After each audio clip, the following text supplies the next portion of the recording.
నమస్కారం. సుఖీభావకు స్వాగతం. ఈ రోజు సుఖీభావలో వేసవిలో గుండె జబ్బుతో భద్రం, పిల్లల్లో పరధ్యానానికి సెల్లు చీటీ ఇలా, ఎండల్లో ద్రవాహారాలు ఎంతో మేలు, గ్యాస్ట్రిక్ సమస్యలకు యోగాతో చెక్, ఇంకా హెల్త్ టిప్. వేసవి కాలాన్ని పిల్లలకు వృద్ధులకు కష్టకాలంగా చెబుతాం. అయితే గుండె జబ్బులతో బాధపడే వారికి కూడా ఎండాకాలాన్ని గడ్డుకాలంగా చెబుతారు డాక్టర్లు. తీవ్రమైన వేడి, ఉక్కపోతల ధాటికి ఒంట్లోని నీరు, లవణాలన్నీ బయటకు వెళ్లిపోతూ ఉండటంతో రక్తం బాగా చిక్కబడిపోతూ ఉంటుంది. ఈ పరిస్థితి ఏమంత మంచిది కాదు. గుండెపోటు వచ్చే ప్రమాదం చాలా ఎక్కువగా ఉంటుంది. ఈ నేపథ్యంలో ఎండాకాలం ముగిసే వరకు హృద్రోగులు తమ జీవనశైలి, అలవాట్లు, ఇతరత్ర విషయాల్లో ఎలాంటి జాగ్రత్తలు తీసుకోవాలో ఇప్పుడు తెలుసుకుందాం.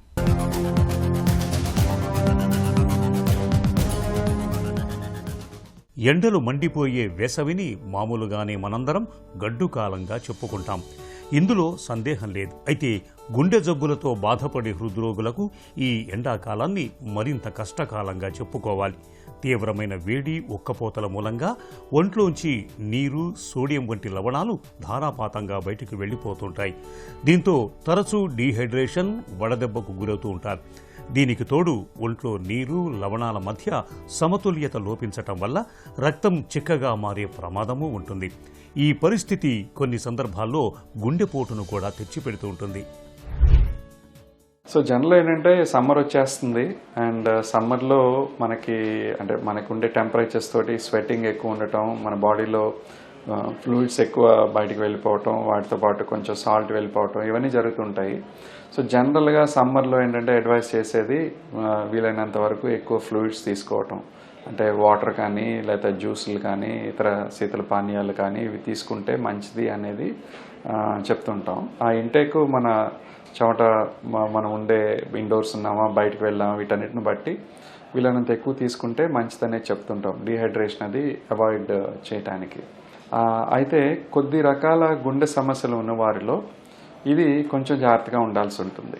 అంటే ఇప్పుడు ఉదాహరణకి గుండె బలహీనంగా ఉన్న వారిలో, గుండె కొంచెం వీక్గా ఉన్న వారిలో ఎక్కువ ఫ్లూయిడ్స్ తీసుకున్నప్పుడు ఆ ఫ్లూయిడ్స్ మన బాడీలో నిలబడిపోయి లంగ్స్లో వాటర్ అది వచ్చే అవకాశం ఉంటుంది.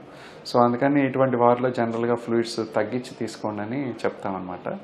సో ఇటువంటి సమస్య ఉన్నవారు ఈ ఫ్లూయిడ్స్ తీసుకోవడం అనేది కొంచెం చూసుకుని చేయాలంట, అది జాగ్రత్తగా చేయాలన్నమాట.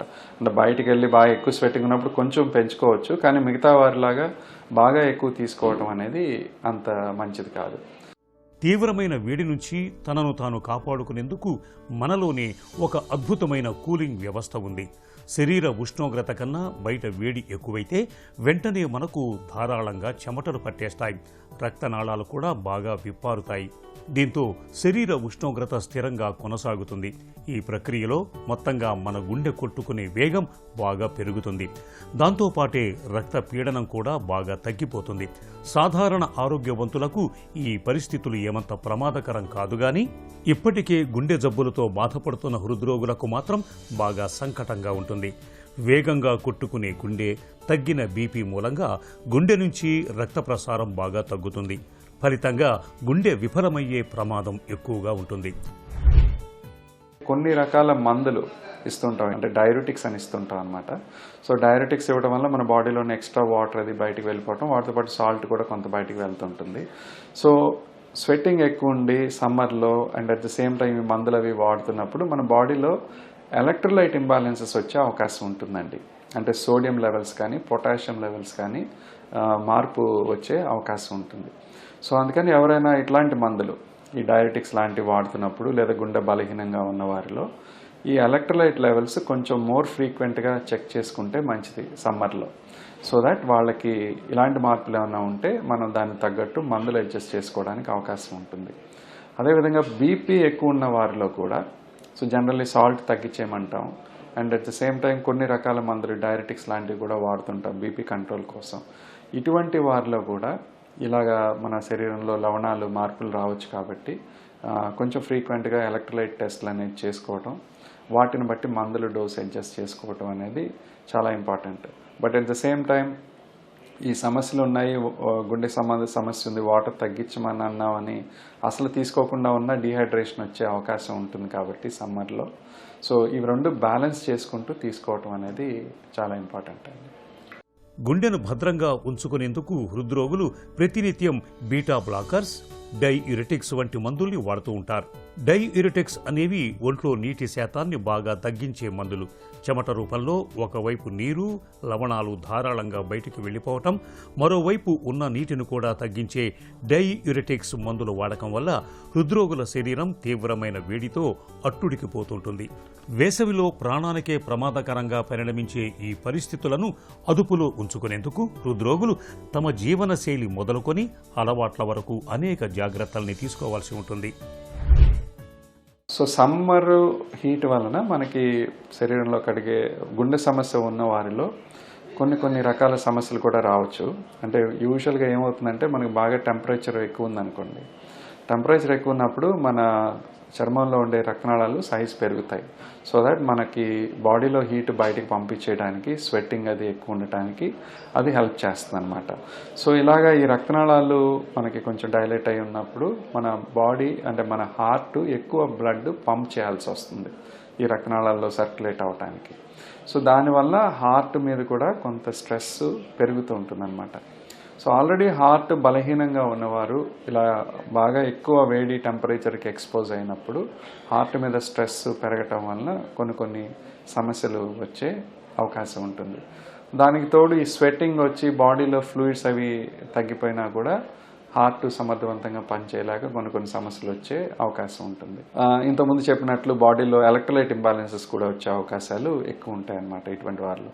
సో అందువలన ఏంటంటే గుండె సమస్య ఉన్నవారు తీవ్రమైన వేడికి ఎక్స్పోజ్ అవ్వకుండా చూసుకోవటం అనేది మంచిది. ఒకవేళ తప్పదని అనుకున్నప్పుడు కూడా ఈ జాగ్రత్తలు తీసుకోవటం, సరిపడినంత ఫ్లూయిడ్స్ మరీ ఎక్కువ కాకుండా మరీ తక్కువ కాకుండా తీసుకోవటం, ఇలాంటివి చూసుకోవటం చాలా ఇంపార్టెంట్. వేసవి సీజన్ ముగిసేంత వరకు హృద్రోగులు నీడ పట్టున గడపటమే మంచిది. ఇంట్లో చల్లదనానికి అనువైన ఏర్పాట్లు చేసుకోవాలి. ఉదయం సాయంత్రం వేళల్లో బయట పనుల్ని చక్కబెట్టుకోవాలి. తప్పనిసరిగా ఎండకు వెళ్లాల్సి వచ్చినప్పుడు వెంట గొడుగు తీసుకువెళ్ళాలి. నీడ పట్టునే నడవాలి. ద్రవాహారాల్ని ఎక్కువగా తీసుకుంటూ ఉండాలి. వేడి తీవ్రత మరీ ఎక్కువగా ఉన్నప్పుడు ఒంటికి తడిబట్టలు చుట్టుకోవటం మంచిది. ఒంట్లో నీరు, లవణాల శాతాన్ని తగ్గించే డైయూరెటిక్స్, బీటా బ్లాకర్స్ వంటి మందుల మోతాదు, వాటి వాడకం విషయంలో ఎప్పటికప్పుడు డాక్టర్ సలహా తీసుకుంటూ ఉండాలి. ఈ జాగ్రత్తలు వేసవిలో మన గుండెను భద్రంగా ఉంచుతాయి. సెల్ ఫోన్ 100 గ్రాముల ఈ డబ్బా మన జీవితాలపై చూపిస్తున్న ప్రభావం అంతా ఇంత కాదు. ముఖ్యంగా ఈ కాలం పిల్లలు నలుగురిలో ఉన్నా సరే సెల్ ఫోన్లోని తలదూచేసి దాంతోనే కాలం గడిపేస్తున్నారు. ఈ వ్యసనం వారి ఏకాగ్రతను దెబ్బతీస్తోంది. అంతేకాదు వారి నైపుణ్యాలకు ఎసరు పెడుతోంది. వారిలో పరధ్యానాన్ని పెంచుతోంది. మరి ఈ పరిస్థితుల్లో పిల్లల్లో ఏకాగ్రతను పెంచడం ఎలా? సెల్ ఫోన్ వ్యసనం మూలంగా పిల్లల్లో తలెత్తే పరధ్యానాన్ని పోగొట్టేందుకు ఏం చేయాలో ఇప్పుడు తెలుసుకుందాం. ఏకాగ్రత అనేది పిల్లల మానసిక ఎదుగుదలకు, భావోద్వేగ నియంత్రణకు చాలా కీలకం. తదేక దృష్టితోనే కొత్త విషయాలు నేర్చుకోగలుగుతారు. జ్ఞాపక శక్తి ఇనుమడిస్తుంది. ఈ డిజిటల్ యుగంలో పిల్లల ఏకాగ్రతను పెంచేందుకు తల్లిదండ్రులే చర్యలు తీసుకోవాలి. ముఖ్యంగా వారు సెల్ ఫోన్లు వాడే విషయంలో కొన్ని జాగ్రత్తలు తీసుకోవాలి. స్క్రీన్ టైంని నియంత్రించాలి. వేళాపాళా లేని తిండి, నిద్ర లాంటివి పిల్లల్లో ఏకాగ్రతను దెబ్బతీస్తాయి. వారికి క్రమబద్ధమైన షెడ్యూల్ చాలా అవసరం. చదువుకోవడం, ఆహారం తీసుకోవడం, ఆడుకోవడం, పడుకోవడం ఇలా అన్ని పనులు సకాలంలో జరిగేలా చూస్తే అది పిల్లల్లో సమయపాలన, ఏకాగ్రతను పెంచుతుంది. ఇక పిల్లలు చదువుతుండగా పెద్దలు టీవీ చూస్తుంటారు, లేదంటే పెద్దగా ఫోన్లో ఇతరులతో మాట్లాడుతూ ఉంటారు. ఇది పిల్లల్ని నష్టపరుస్తుంది. వారు డిజిటల్ స్క్రీన్ల వైపు మళ్లేలా ప్రేరేపిస్తుంది. ఇంట్లో సరైన వాతావరణం ఏర్పాటు చేయాల్సింది తల్లిదండ్రులేనని గుర్తుంచుకోవాలి. చాలా మంది అదే పనిగా పిల్లల్ని చదవాలని ఒత్తిడి చేస్తూ ఉంటారు. సెలవు రోజుల్లో అయితే పుస్తకాలతో కుస్తీ పట్టాలని చెబుతుంటారు. కానీ చదువు మధ్యలో కొంత సమయం విరామం తీసుకోవాల్సిందే. ఇది మరింత ఏకాగ్రతకు దోహదం చేస్తుంది. మానసిక అలసటను నివారిస్తుంది. ఏకాగ్రత పెంచడంలో ఆహారానికి కూడా కీలక పాత్రే. రోజువారీ ఆహారంలో పండ్లు, కూరగాయలు, ఆకుకూరలు, మాంసకృతులు, చేపలు, నట్స్ ఉండేలా జాగ్రత్తలు తీసుకోవాలి. దీనివల్ల పిల్లలు అనారోగ్యం బారిన పడకుండా ఉంటారు. ఫోన్లు, ట్యాబ్, టీవీలు చూసే సమయాన్ని పిల్లలకి పరిమితం చేయాలి. ఈ విషయం వారికి అర్థమయ్యేలా చెప్పాలి. డిజిటల్ అలవాటు పడితే ఏకాగ్రత తగ్గుతుంది. వీటిని తగ్గించేసి మెదడు చురుకుతనం పెంచే కార్యకలాపాల వైపు మళ్లించాలి. పుస్తకాలు చదివే అలవాటు పెంచాలి. చిత్రలేఖనం, ఆటలు ఆడేలా ప్రోత్సహించాలి. ముఖ్యంగా భోజనం, నిద్రకు ముందు ఫోన్లు, ఇతర డిజిటల్ పరికరాలకు పిల్లల్ని దూరంగా ఉంచాలి. చదువు కోసం అన్ని వసతులతో కూడిన ప్రత్యేక గది పిల్లలకి ఏర్పాటు చేయాలి. సరైన ఎత్తులో టేబుల్, కుర్చీ, వెలుతురు ఉండేలా జాగ్రత్తలు తీసుకోవాలి. నేలపై, సోఫాలు, మంచాలపై కూర్చొని ఎక్కువసేపు చదవలేరు. కొంతసేపటికి ఏకాగ్రత కోల్పోతారు. గది కూడా చదువుకునేందుకు ప్రేరణ కల్పించేలా సూక్తులు, మంచి చిత్రాలతో అలంకరించాలి. బాగా చదువుకున్న వారికి ప్రోత్సాహం కింద టోకెన్లు ఇవ్వాలి. నెలకోసారి ఆ టోకెన్లు తీసుకుని వాటికి సమానమైన డబ్బులు కేటాయించి వారి హాబీలకు, ఇతర అవసరాలకు వాడుకునేలా చూడటం వల్ల వాళ్ళకి ప్రోత్సాహకరంగా ఉంటుంది. వేసవిలో ఎండల తాకిడి ఎక్కువగా ఉంటుంది. తీవ్రమైన వేడి, ఉక్కపోతలు భరించలేనంతగా ఉంటాయి. ఇలాంటప్పుడు సహజంగానే ఒంట్లో నుంచి నీరు, లవణాలు చెమట రూపంలో ధారాళంగా బయటకు వెళ్ళిపోతూ ఉంటాయి. దీంతో ఎప్పుడూ ఒకటే నీరసంగా, నిస్సత్తువుగా ఉంటుంది. ఇలాంటప్పుడు ఒంట్లో ద్రవ నష్టాన్ని ఎప్పటికప్పుడు భర్తీ చేస్తూ ఉండాలి. ఇందుకు రోజు మొత్తంలో సాధ్యమైనంత ఎక్కువగా ద్రవాహారాన్ని తీసుకుంటూ ఉండాలి. వేసవిలో ద్రవాహారాలు మన ఆరోగ్యానికి ఎంత ముఖ్యమో ఇప్పుడు తెలుసుకుందాం.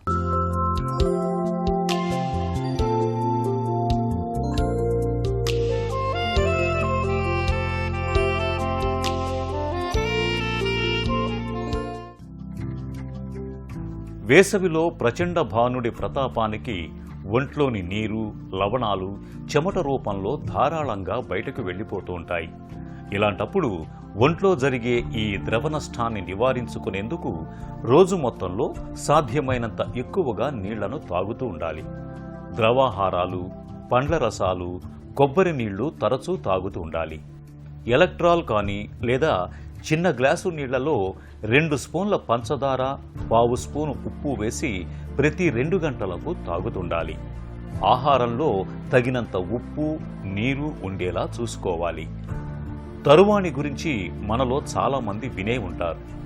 వేసవిలో నిజంగా ఇది అమృతం అని చెప్పవచ్చు.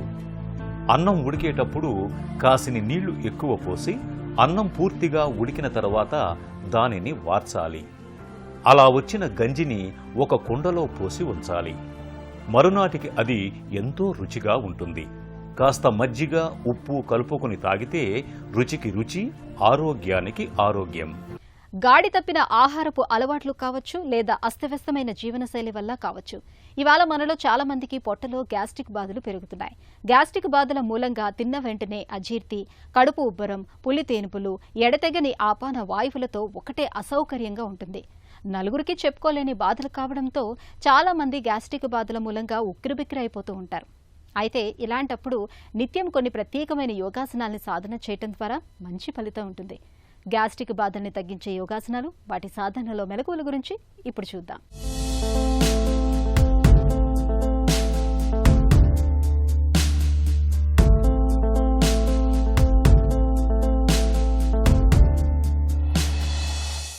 ఈరోజు మనం తెలుసుకోబోతున్నటువంటి అంశం గ్యాస్ట్రిక్ సమస్యలకి యోగిక్ మేనేజ్మెంట్ ద్వారా ఏ విధంగా మనం కంట్రోల్ చేసుకోవాలా, ఏ విధంగా నయం చేసుకోవాలా.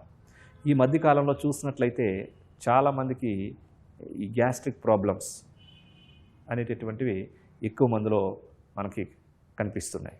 దీనికి గల కారణం, ప్రధానమైన కారణం అన్నమయ కోశం దెబ్బతినడం, పాడవడం.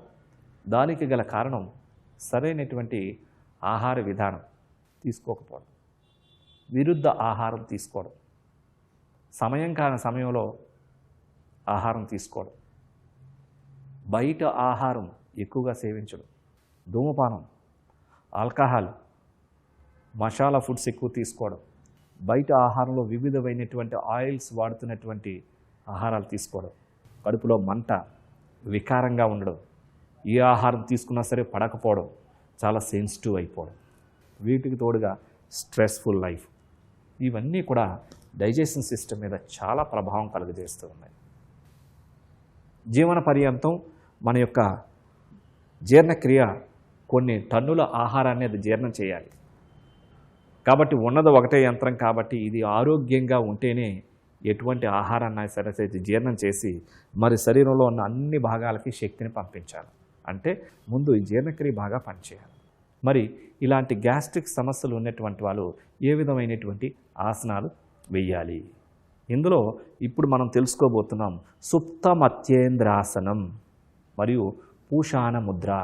ఈ రెండు డైజెషన్ సిస్టమ్ మీద చాలా అద్భుతంగా పనిచేస్తాయి. అన్నిటికీ మెడిసిన్ ద్వారానే కాకుండా కొన్ని వ్యాయామాలు, కొన్ని ఆసనాల ద్వారా కూడా సంపూర్ణ సహజమైన ఆరోగ్యాన్ని పొందవచ్చు. అది యోగిక్ మేనేజ్మెంట్ చెప్తుంది. ఇప్పుడు మనం ఈ సుప్త మత్యేంద్రాసనం మరియు పూషాణ ముద్ర ఏ విధంగా చేయాలి అన్నది ఒక్కసారి మనం చేసి చూద్దాం. ముందుగా శవాసన భంగిమకి రావాలి. దండాసనం మీదుగా పాదాలు రెండు స్ట్రైట్గా ఉంచుకొని శవాసన భంగిమకి రావాలి. పాదాలు రెండు జతలో ఉంటాయి. అరచేతులు ఆకాశం వైపు చూస్తున్న విధంగా ఉంటాయి. ముందుగా ఎడమ కాలను ఫోల్డ్ చేసి కుడికాలు యొక్క మోకాల దగ్గర ఉంచాలి. ఇప్పుడు ఎడమ కాలు యొక్క పాదాన్ని కుడి మోకాలకి కుడి పక్కన ఉంచాలి. ఇప్పుడు కుడి చేత్తో ఎడమ కాలు యొక్క మోకాలను పట్టుకోవాలి. ఇప్పుడు కుడికాలను ఫోల్డ్ చేసి ఎడమ చేత్తో కుడికాలు యొక్క పాదాన్ని పట్టుకోవాలి. ఇప్పుడు హెడ్ని లెఫ్ట్ సైడ్ త్రిప్పి ఉంచాలి. ఇప్పుడు కుడి చేత్తో ఎడమ కాలు యొక్క మోకాలను ఎంత వీలైతే అంత కిందకు వంచే విధంగా చేయాలి. హెడ్ పూర్తిగా లెఫ్ట్ సైడ్ ఉంటుంది. స్పైన్ పూర్తిగా ట్విస్ట్ అయినట్టుగా ఉంటుంది. ఆసన స్థితిలో స్థిరంగా ఉండాలి.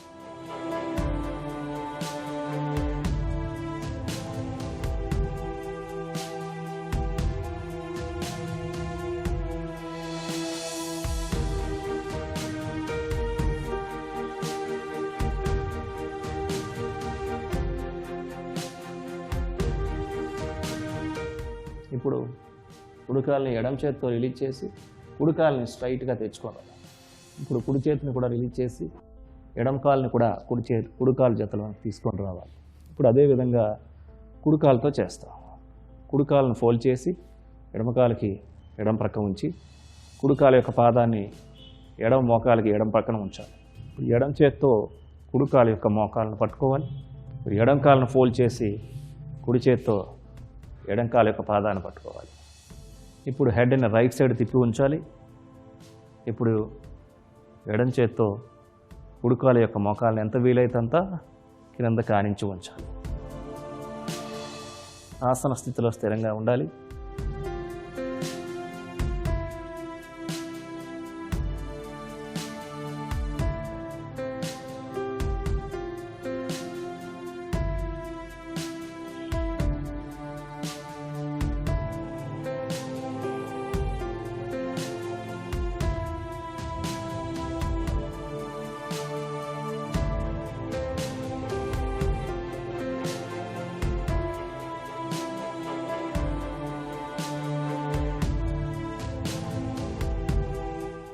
ఇప్పుడు కుడి చేత్తో ఎడమకాల యొక్క పాదాన్ని రిలీజ్ చేసి ఎడమకాలను స్ట్రైట్గా తెచ్చుకోవాలి. ఎడమ చేతిని కూడా రిలీజ్ చేసి కుడికాల్ని ఎడమకాలు జతలోకి తీసుకొని రావాలి. ఇప్పుడు ప్రశాంత ఆసనలో కొద్ది సమయం విశ్రాంతి స్థితిలో ఉండాలి. ఇప్పుడు శవాసనం నుంచి బయటకు వచ్చి సుఖాసనానికి రావాలి.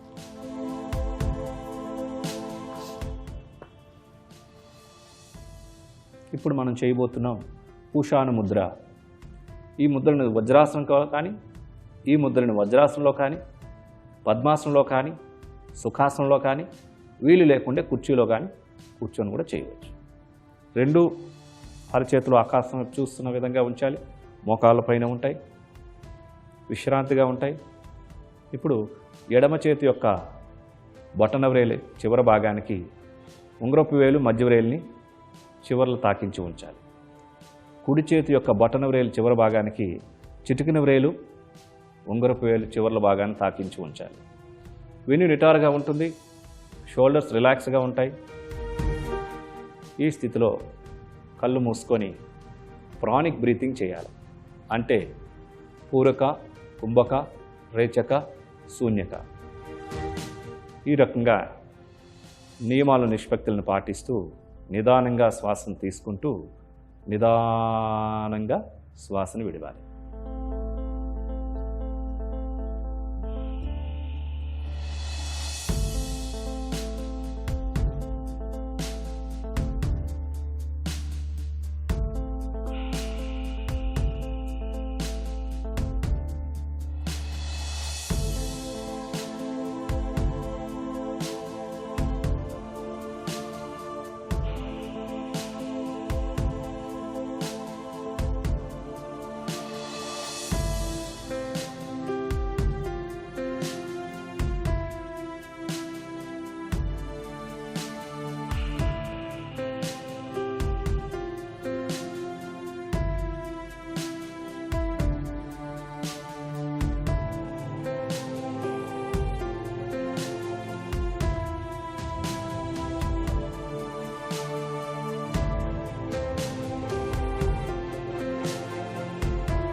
శ్వాసను విడిచిపెట్టిన తర్వాత నిదానంగా కళ్ళు తెరవాలి, ముద్రను రిలీజ్ చేయాలి. చూశారు కదండి ఈ సుప్త మత్యేంద్రాసనం. ఈ ఆసనం మీద మీరు చూసినట్లయితే జీర్ణాశయం మీద పూర్తిగా ప్రభావాన్ని కలగజేస్తూ ఉంటుంది. ఈ ఆసనం యొక్క ప్రభావం పొట్ట భాగం పైన జీర్ణాశయం మీద పడి ఈ జీర్ణశక్తిని బాగా పెంచి జీర్ణాశయాన్ని పనిచేయించడంలో ఈ ఆసనం చాలా అద్భుతంగా పనిచేస్తుంది. కాబట్టి ఈ ఆసనాన్ని ప్రొద్దున్న ఒక లెఫ్ట్ లెగ్తో లెఫ్ట్ సైడ్ ఒక 5 టైమ్స్, రైట్ లెగ్తో రైట్ సైడ్ ఒక 5 టైమ్స్ చేసినట్లయితే మన జీర్ణాశయం యొక్క శక్తి పొంది మరలా అక్కడ ఉండేటటువంటి అనారోగ్య సమస్యల్ని ఇది పారద్రోలుకునే విధంగా శక్తివంతంగా ఆరోగ్యవంతంగా తయారవుతుంది. అదేవిధంగా ఈ పూషాణ ముద్ర అనేటటువంటిది మన డైజెషన్ సిస్టమ్ పైన చాలా ప్రభావాన్ని కలుగజేస్తూ ఉంటుంది. మరి ఇట్లాంటివన్నీ యోగాసనాల ద్వారా, యోగిక్ మేనేజ్మెంట్ ద్వారా సంపూర్ణ ఆరోగ్యాన్ని అందరూ పొంది అందరూ ఆరోగ్యంగా ఉండాలని కోరుకుంటున్నాను. ఒక చిన్న చిట్కా మీకోసం. కొద్దిగా బెల్లం, కొన్ని మిరియాలు, 4-5 యాలక్కాయల్ని తాగే నీటిలో కలపండి. వేసవిలో ఈ నీటిని తరచుగా తాగుతూ ఉండండి. ఎండ మూలంగా వచ్చే బాధల నుంచి మంచి ఉపశమనంగా ఉంటుంది.